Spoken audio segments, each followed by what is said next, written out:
Ladies and gentlemen, good day. I guess some of you are not satisfied with your current job and looking for a new one.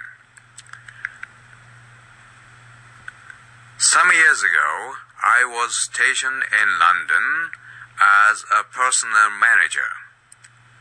This is a story when I sat on the other side of the negotiation table.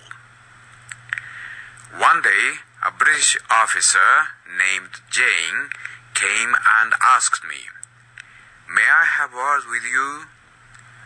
This is an expression I hated to hear because "may I have words with you" always meant either complaints, grievance, or demand of pay raise.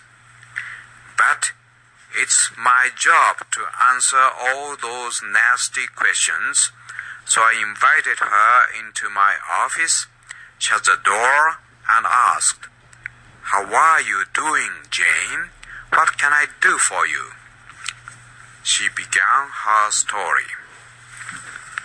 "Guess what, Mr. Suzuki? I've got a job offer with 50% pay raise guarantee. I've got accustomed to this office and accustomed to your face, so I hate to leave here. But you know, I've got 3 kids to raise, and 50% addition is hard to ignore." Hearing this, I calculated her price quickly in my mind and concluded that she was dispensable. So I said, "Congratulations, Jane. All the best wishes for your new job," and extended my hand to shake goodbye. She looked puzzled by my quick reaction. But I knew the name of the game in this town was negotiations. So I doubted the authenticity of her story. 50% pay raise guarantee was too good to be true. 50% could be her tactics to seduce me into the price negotiations.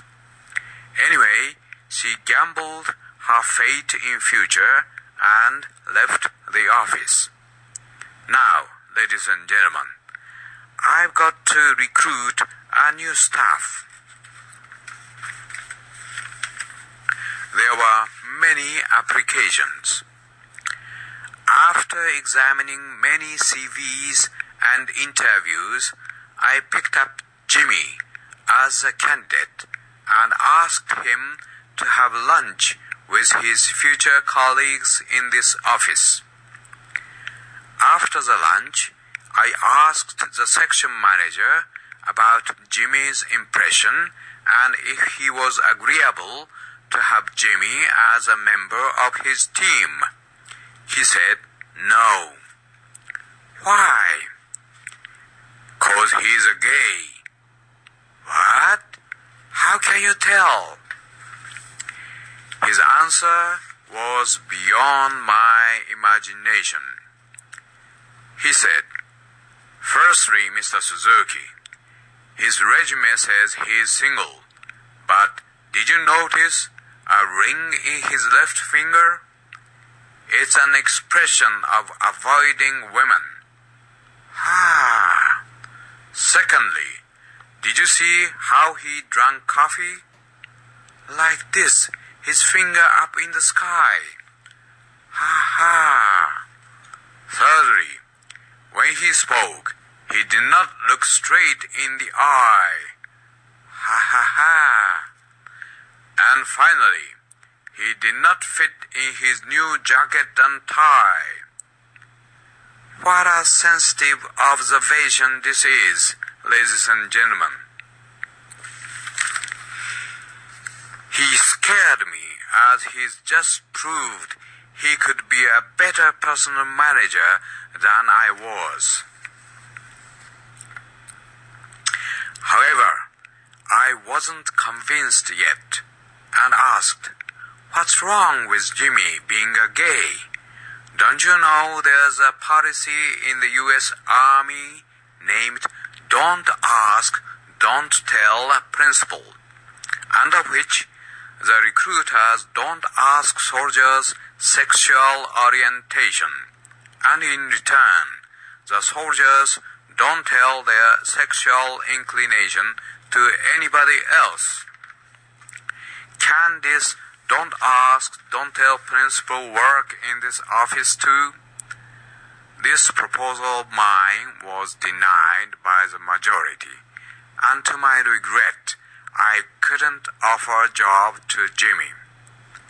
Now the last but not least, ladies and gentlemen. One day I got a call from my staff. Good morning, boss. I've got bad news. My aunt is seriously ill and I've got to see her in hospital. So I can't come to office today. I replied, Okay, I've got your message. But tell me, how many more aunts and uncles do you have to kill? This, ladies and gentlemen, was very effective and recommendable to you to use.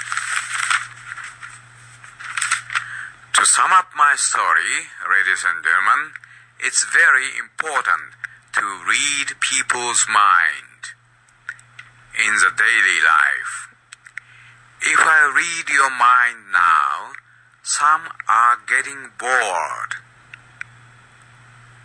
So let's stop my story today. Thank you.